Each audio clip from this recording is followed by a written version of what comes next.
Welcome to Sewing Out Loud, the official podcast of Zede Sewing Studio. Here are your hosts, Zede and Mallory. Sewing Out Loud. Hello and welcome to the podcast. I'm Mallory Donahue. And this is Zede Donahue. And this is the Sewing Out Loud podcast. It's part of the Sew Here FM network. We have another podcast. We're a network now. We're a network. I said We're so. also a clique, but oh my God. Still laughing about that. It's like crying, laughing. Okay, and our other podcast that's on the menu is called The Self-Sewn Wardrobe with Mallory Donahue. That's me.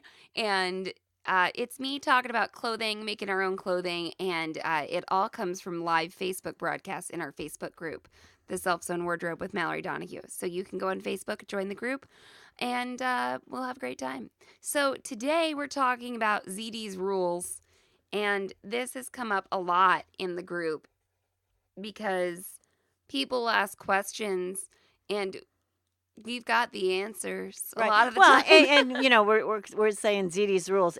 It's, you know, I didn't invent. There's Zede's rules now. Right. But it's how I try to approach troubleshooting when people are having trouble. You know, sewing. Well, you know, oh, this happened or that happened or whatever. So just drop the first one on us, Mom. What's the first rule? The very first thing everybody needs to know is when you thread your sewing machine, your presser foot has to be up. That's right. Okay? Because why? And we're going to tell you why, and maybe this will help you remember, because that's what helps me remember. Plus, we're not just telling you this for entertainment. This is real stuff. I will say, I'll just put in a little reminder here that this is probably episode 50-something of our podcast. And we've said this in almost every... Well, yes, also. But if you haven't listened to our back episodes, go back to number 1 in iTunes, go back to number 1 wherever, and Thread with Your Presser Foot Up is the first episode, and there are lots of other great ones. So I just want to say that. Okay, so why do we thread with our presser foot up, Mom? Because it opens your tension disc. No matter what kind of machine you have, and no matter where your tension discs are on your machine. If you can see them, if you cannot see them, if they're, you know, hidden behind the plastic form of the machine or whatever, it opens your tension disc. And they're like two little symbols. And when I say symbols, like, you know, the symbols that the little monkey is clapping together, you know, the organ grinder's monkey. I wish I could have come up with as good a pun as you did earlier, but I that was on another episode. Sorry. Don't confuse people. But anyway, so they're like two little symbols, and the thread has to go through there, and they're open when the presser foot is up, and then when you put the presser foot down, they slam together. And the thread is held in there, and they're called tension disc because it puts, you know, some tension on the thread. Right, on the thread, and that's what makes it deliver down to the needle, and when the needle goes down into the bobbin, and then there's a loop, and da-da-da-da-da-da. Right. It's a very necessary part of stitch formation. And I want to clear one thing up about this that we got asked, which is a very valid question, and someone said, it's hard for me to use my automatic needle threader when my presser foot is up. Right. Okay. Put your presser foot up. Thread your entire upper threading system short of the eye of the needle. Correct. Give yourself whatever slack you need or whatever. Automatic needle threaders work different ways. Okay. Right. Well, you know. and this is true if you don't have an automatic needle threader. Right. If you're going to just thread your needle by hand, right? Okay. Once you have the, you know, length of thread that's the appropriate length. That's gone through every part of the machine except the needle. Except the eye of the needle. Right. You can put your presser foot down to thread the eye of the needle. Right. In fact, it, in a sense, makes it easier because it won't just keep pulling through when you know, sometimes, and this is true on the Baby Locks, and it's true on other brands too, but I just really know it for sure, can say 100%. On many of the Baby Locks, the thread guide right above the needle has a little spring to keep it in there. Absolutely. It's almost like a little clip. And it's number 6 on a lot of the machines. Yeah, 7 puts it through the needle, right. So, there's 7, 8, 9. Right. There, you know, on some of them. Okay, so there's number 6 above the needle. And sometimes when your presser foot's up and you're just pulling the thread through, sometimes people don't hold it near the spool like I instruct them to get it through that. And I'll even tell people, hold it up there to put some tension on it. Because if your presser foot is up, the thread will just continue coming through. So what Zede calls that is flossing your machine. So when you floss your teeth, you have a hold of both ends of the floss. And when you thread your machine, this is exactly the same thing. You should be holding the thread up close to the spool, putting a little tension on it with your one hand, and then, you take your other free hand. So usually I'm holding with my left or my right hand by the spool, and I'm actually threading with my left hand through the pathways, the down through the tension through the thread carriers, down through the tension discs, back up through the uptake lever, and back down again. And I have tension on that. And the reason I have tension on that is so that I'm pushing that through those things, and it's not maybe accidentally flopped outside of the tension disc. And when we say tension, I let the thread run through my fingers, but it's taut.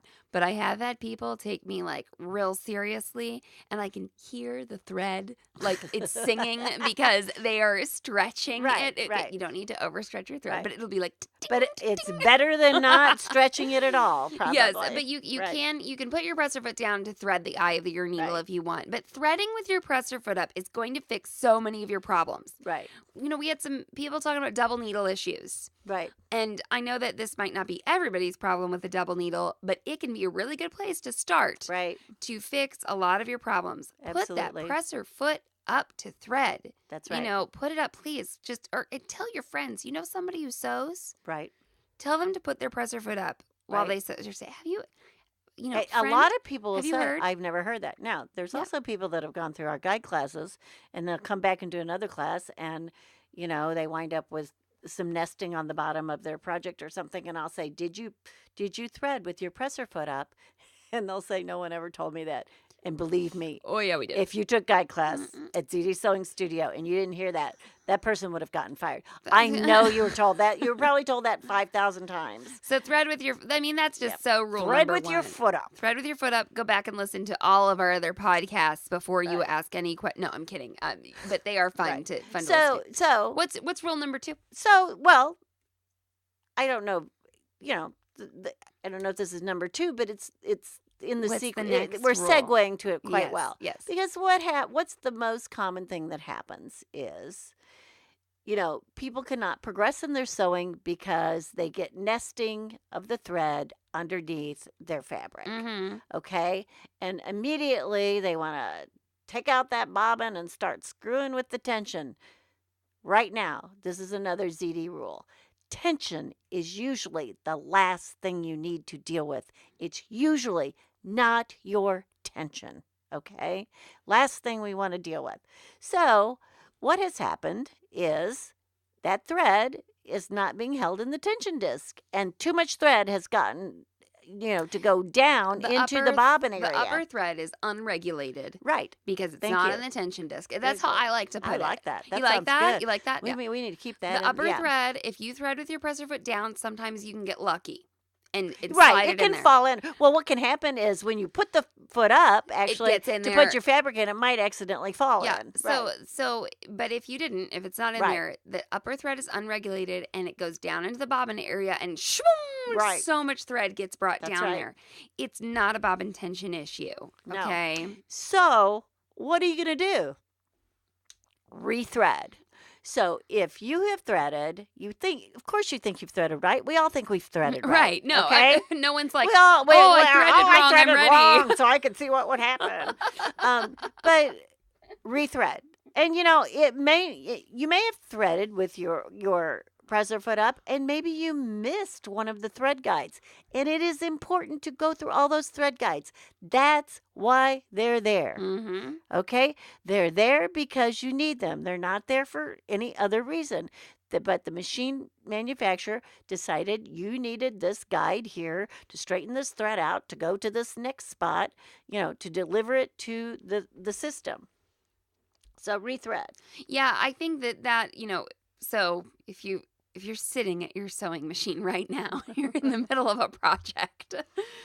the first thing to do is to rethread. And follow advice point number 1, okay? Right. And we're not just talking about the upper thread. No. We're talking about the bobbin, too. You need to check your bobbin. Yeah. Make sure it's right. Make sure it's going in the proper direction. Oriented properly. When I thread a bobbin, no matter what machine it's on, no matter what bobbin case I'm using, whatever, I always pull my bobbin thread. It's a habit. It's a good habit that I've developed. And how many times have I threaded a bobbin? Umpteen million. I always look too. I pull it and I see, in my rotary hook, it needs to be going in a clockwise, which you call is that the P or the 9? How do you do that thing? Hold on. You got to draw yourself a picture. So if you have a front loading bobbin. Right, which is the rotary hook bobbin.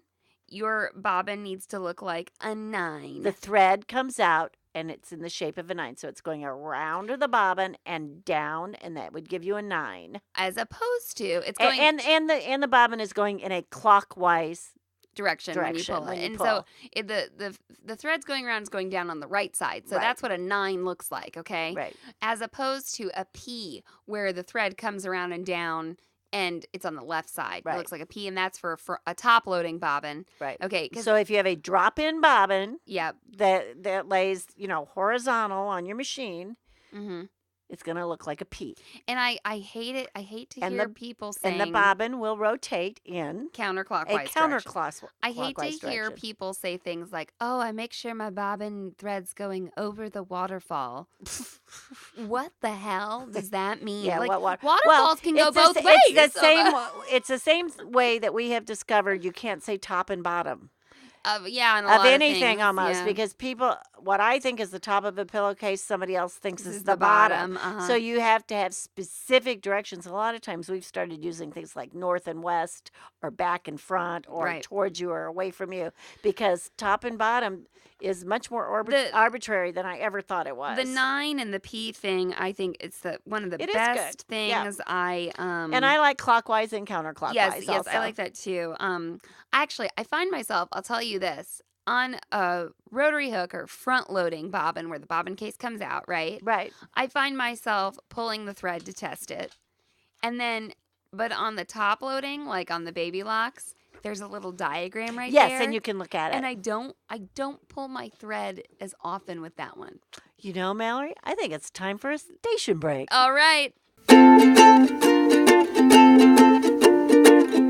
Mom, have you noticed my amazing jeans? Did you make those pants? I made my pants. Oh, no, I don't believe it. Your butt looks so good. Well, thank you. I don't know if you know, but it was really important to me. Your butt looks really good. It was really important to me to use high-quality fabric. And if you're going to put all that time into them. Darn tootin'. And I wanted to use the fabric recommended by my jeans pattern designer. Well, what fabric is it, Mallory? Don't just keep talking about it. Tell us what it is. I used Cone Mills S Jeans stretch denim. And it is high-quality fabric milled in North Carolina. It's got, it's 97% cotton, 3% elastane, and it will stretch to fit over your bottom, but still recover really well as you wear them throughout the day. And apparently it comes in more than one color, because that's not the only color jeans you have. That's right. It comes in black.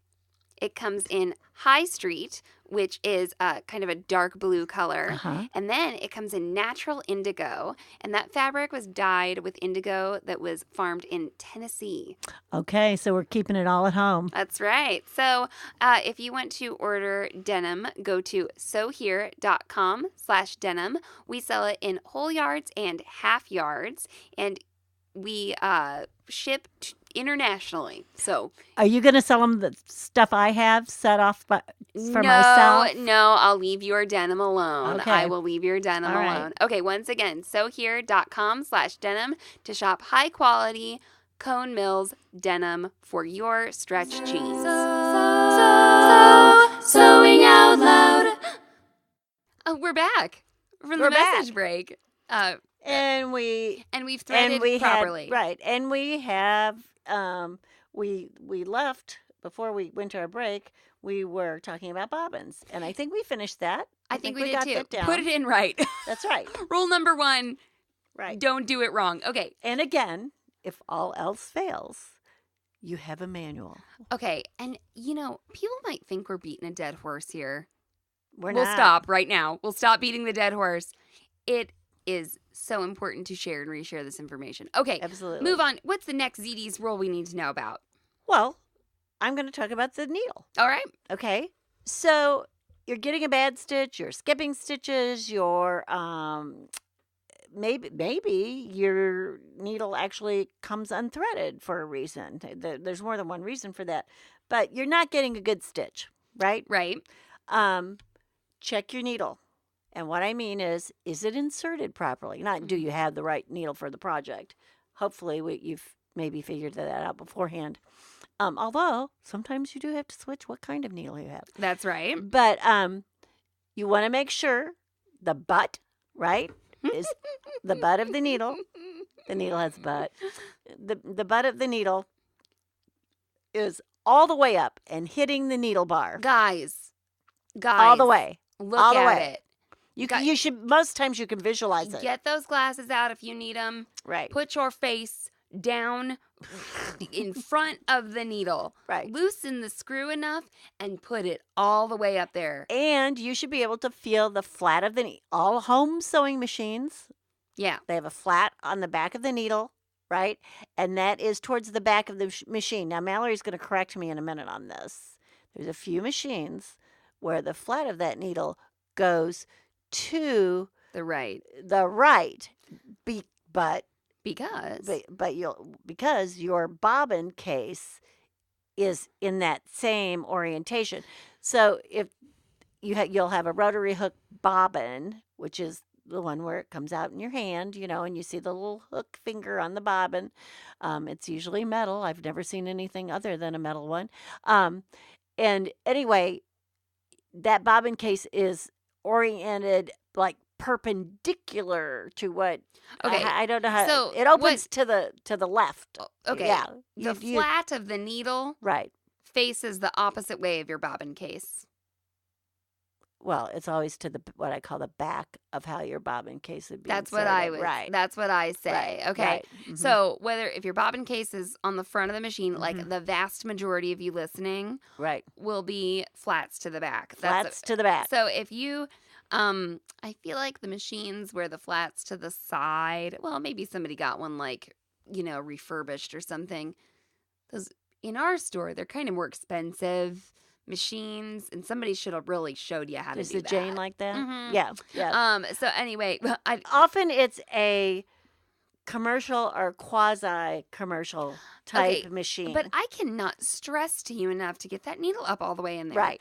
And it happens with... And it can be a hair's breadth away from being butted all the way up, and it will not work properly. And it will make a difference. But, most of the time I don't see him a hair's breadth. I see him like way low, guys. Look. Right. I look every time. And that's even a health hazard because it'll come out while you're sewing. No joke. It really will. Yeah. It really will. So tighten that screw up. Get that needle all the way up, ladies, okay? Right. And gentlemen. The other thing about the needle being all the way up and whatnot and tight in there is that you will have trouble using that automatic needle threader. Well, yeah, if you have an automatic needle threader, it will not work. Well, in fact, you might hurt it. Right. And then you'll have to have it serviced. It only takes one time. That's right. To mess up that bayonet. That's but actually write down automatic needle threaders. Okay.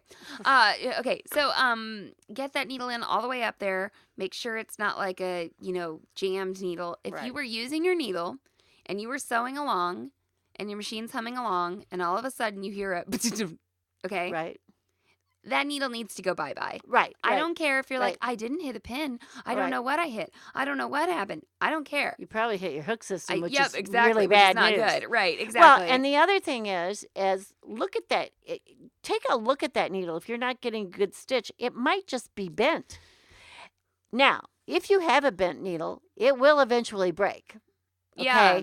It will break, and perhaps after breaking your machine. right. That's the bad thing about needles breaking is, they can hurt. They can really hurt your machine.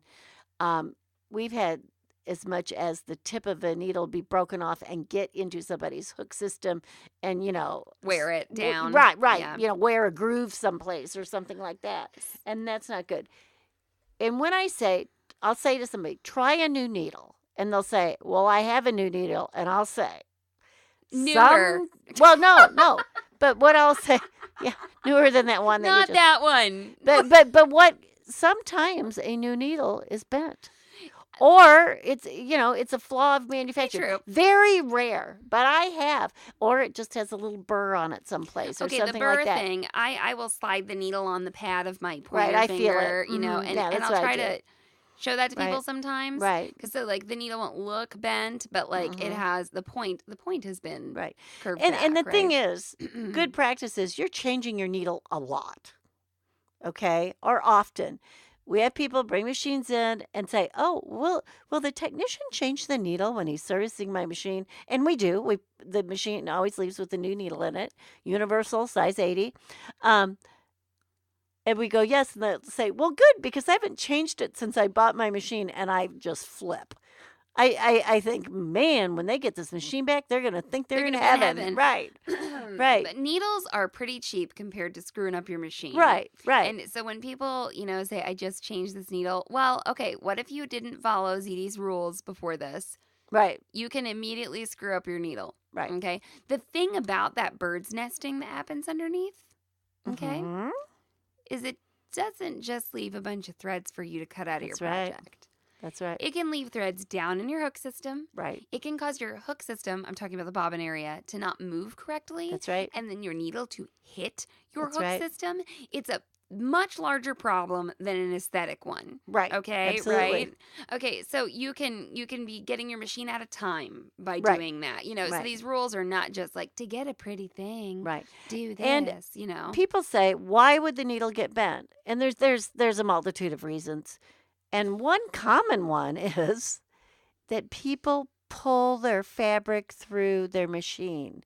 You don't need to pull your fabric through the machine. This You're is another guiding ZD it. rule. You're guide your fabric. Do not pull, do not push. Now, you may want to keep your fabric a little taut for some reason, which means you have your hand on the fabric behind the needle and in front of the needle.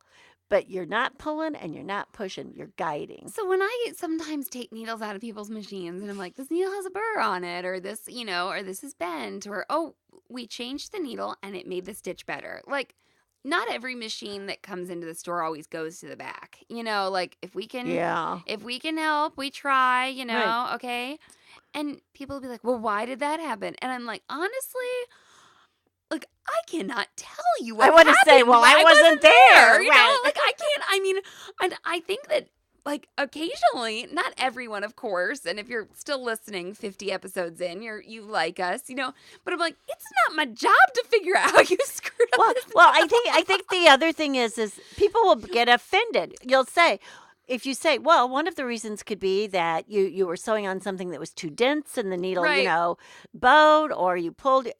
And I did not do that. Well, so, then okay, I don't even want to offer up that. Here's the thing. That's okay. So there's that, right? Or how could that happen? Or they seem angry that Right. they didn't know. Okay. Or they think the machine's defective because their needle bends. When I'm sewing along and Right. I break a needle, Right. or I am like, oh my God, I screwed this up or something, I'm not like, and I can't figure it out. Right. Like I can't, like okay, guys, there are times Right. when sometimes Mom and I are sewing and something doesn't go right. And we're like, wait a minute, something's not right. Right. And we go through the ZD's rules and we're not like, oh my goodness, I must find out the exact thing that happened.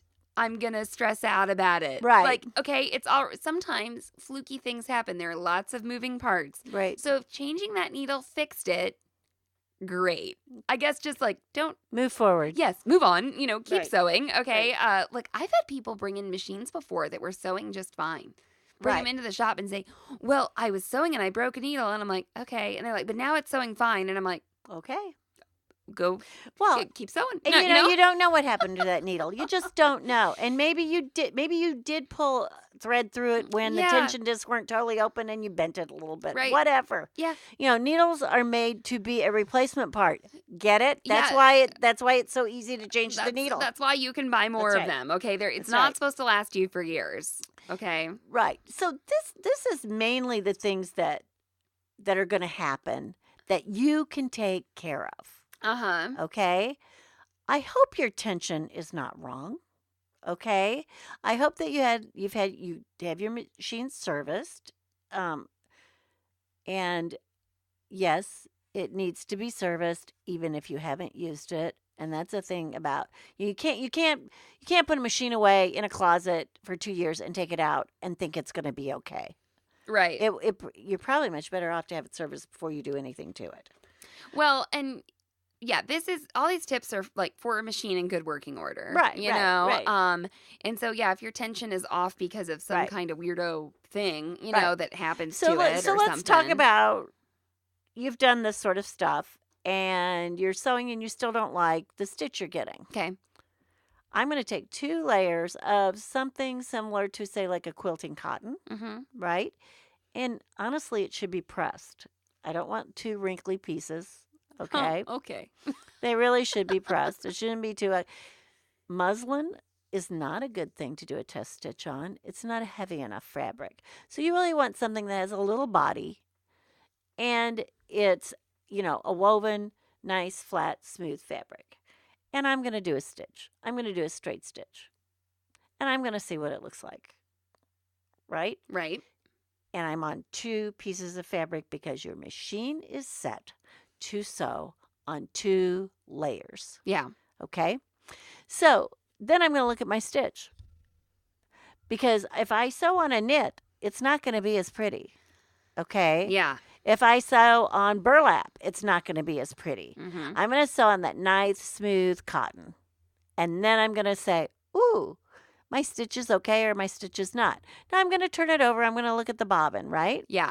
Now, ideally, you can do one color on top and one color on the bottom if you really want to see your stitch formation. Right. Okay. And then I'm going to look at the bottom and I'm going to go, oh, it's slightly wonky. It's not as smooth and pretty and lays as flat as the top. Why is that, Mallory? Because that thread is wrapping around your top thread. Well, I guess after the job gets done, that's what's happening. Right. But what happens is that hook system takes the top thread, wraps it around the bobbin thread, and takes it back up. That's right. And the needle keeps going in a straight line, okay? Mhm. And because thread, as thin as it looks, on the spool, when you take it off, it is a 3-dimensional object, That's right? right. Like everything. And it takes up space, and there's no way for that bobbin to be like completely straight. You look at Right. it with a microscope, even if you're like, oh no, mine is so straight, Zede and Mallory are full of it. If you look at it with a microscope, there's a slight curve because they have to go around one another in space, That's right. And I guarantee you, your grandmothers looked like that too. And the other thing is, I think it looks different on different fabric. Right. And if you sew on something a little thicker, Mhm. okay, the crossing of the top and bobbin thread might get to happen in the area of the fabric. Right. And it'll, It's like, look- embedded and you yeah, really it'll- don't see it. It'll look Right. straighter, Right. even straighter on something like it that. will. You know, It will. So just keep that in mind. Right. It's okay for your bobbin thread to look a little like, man, They don't look the same. I've had people Yeah. just really They just get don't. on this. Yeah, you know? they just don't look the same, guys. They do It's not all right. look the same. So the next thing you're going to do is a zigzag. 'Kay. Okay? Just a plain old zigzag. You get from one point to the other, back and cross, even stitch. And that stitch should look pretty balanced too. Mhm. But again, top is prettier than the bottom. Right. You know what? That's why we call it top stitching. Mm-hmm. Because you always, you stitch from the top to make it look pretty, right? Right. That's why, you want your top to be your pretty We'll stitch. get to that in the ZD's Pet Peeves episode, right? Oh, yeah, sure. But It sounds oh, good that, to me. That episode. That one sounds good to me. Okay. Yeah. So anyway, now the next thing I do on my machine, right, Yeah. is what I call a satin stitch. Mm-hmm. And all that is a zigzag that's piled up on itself, sort of, right? Did you invent that stitch? Yeah, I've invented it. Remember the guy who thought he invented it? We had a person who was new to sewing, and he thought he was a celebrity, and it was really funny. He thought he invented that stitch. yeah, But anyway, so a zigzag stitch, a satin stitch looks exactly like what we're talking about. Mhm. It looks like almost like a satin ribbon if it's done correctly with the right thread. It's a zigzag stitch that you might make a little wider than your normal settings. Right. And make much shorter than your normal settings. Well, the length would be shorter. the length so is that shorter. the stitches, so in other words, Close to each they're other. laying right next to each other like you would lay planks on a deck or something. There you go. You're making your floor and you're laying your floorboards right up next to each other. And generally, if you want them close together and you don't want to see the fabric underneath and you want that to look like a ribbon, so to speak, a satin stitch, you're on like a length of maybe a half. 0.5, yeah. Right. Or thereabouts. And sometimes you'll even have a little symbol someplace on your dial or something that shows you where to dial What to does the that satin. stitch look like? And what happens on this stitch is different than the other two stitches when we talk about the bobbin thread. Mhm. And what you should see, because your tension's not off, remember, you're not going to touch your tension. You haven't found a problem yet, is that your top thread is being pulled down, okay, and under that fabric. Now, you might want to use some stabilizer here too. Yeah, that's very good true. idea, because you don't want tunneling or Mhm. anything like that. So I would use some tearaway stabilizer probably.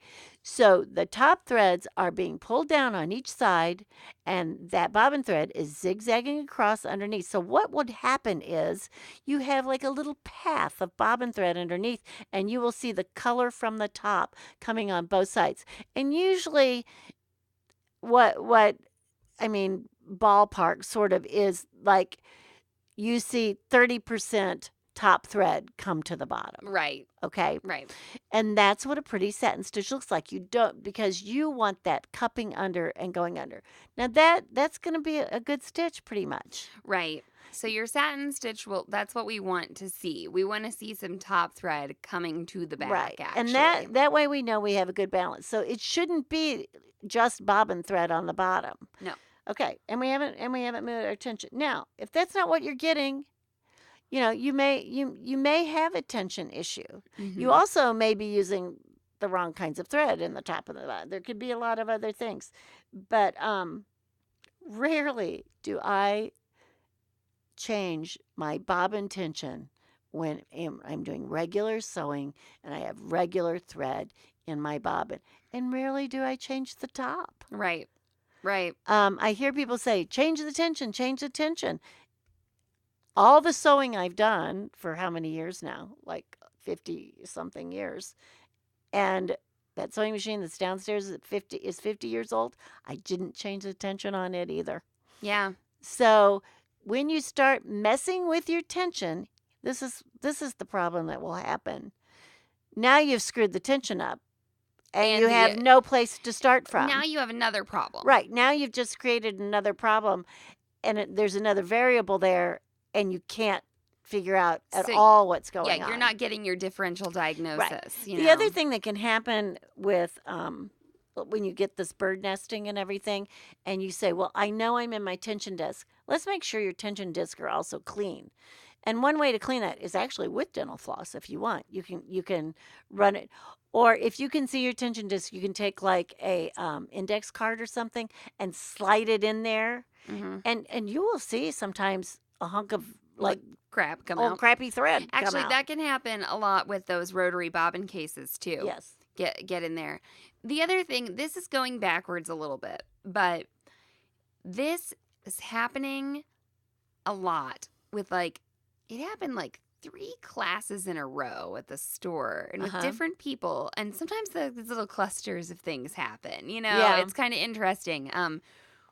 Even though I feel like we give consistent instruction, Right. I don't know. Occasionally something like this will happen, right?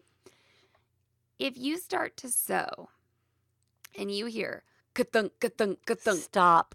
Well, stop. Yes. But you know what that is?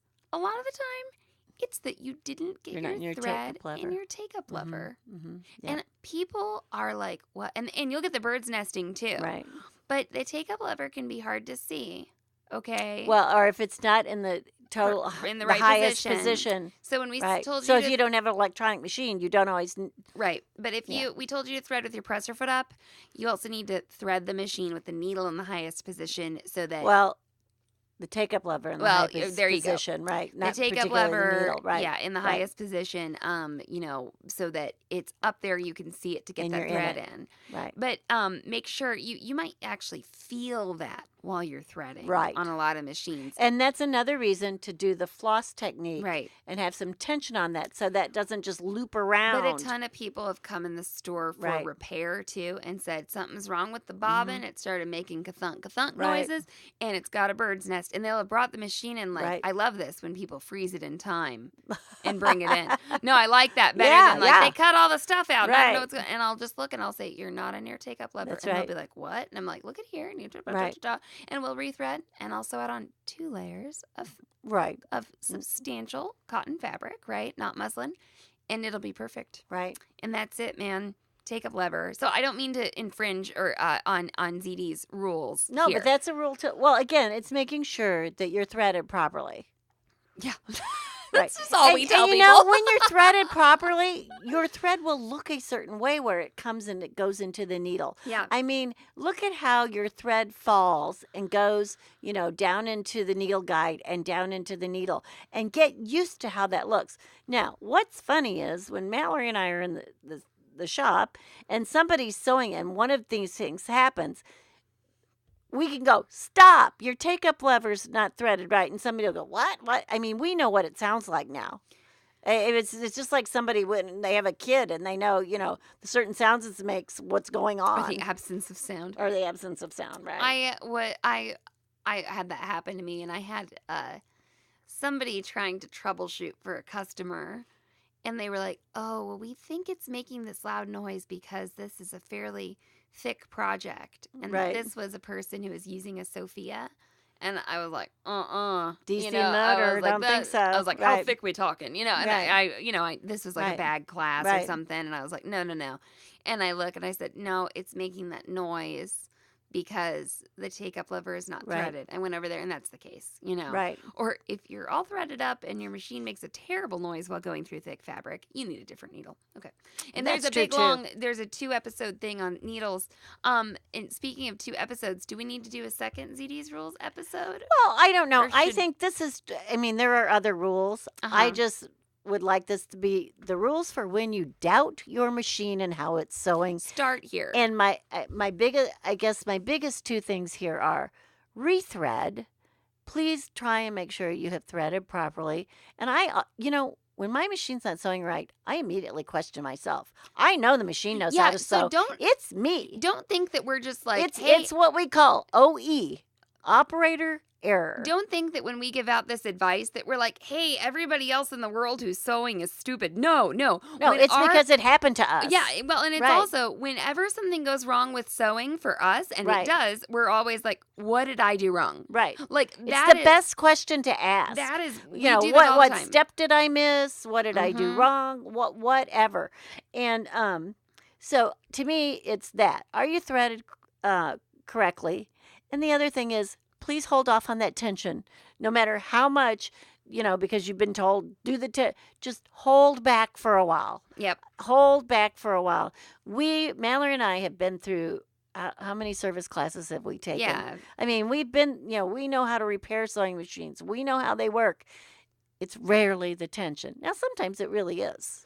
Yes, and it can be, but you just don't Right. want to Or compound the your timing, and there's problems. nothing you can do Yeah. about that. Yeah. You're going to have, somebody, you have to have a technician see that and take Yeah. care of that. Okay, well, just so you know, we're not telling you these things because we think you're dumb. We're telling you them because sometimes it happens to us and we have to go, oh, I need to rethread. That's right. Okay. So thank you all so much for listening. You can find us on Instagram at Zede's Sewing Studio. We have a lot of fun there. And give us a review on iTunes if you've been listening this long. We'd appreciate it. So long and so happy. Thanks for listening to Sewing Out Loud. For even more expert sewing advice, visit sewhere.com.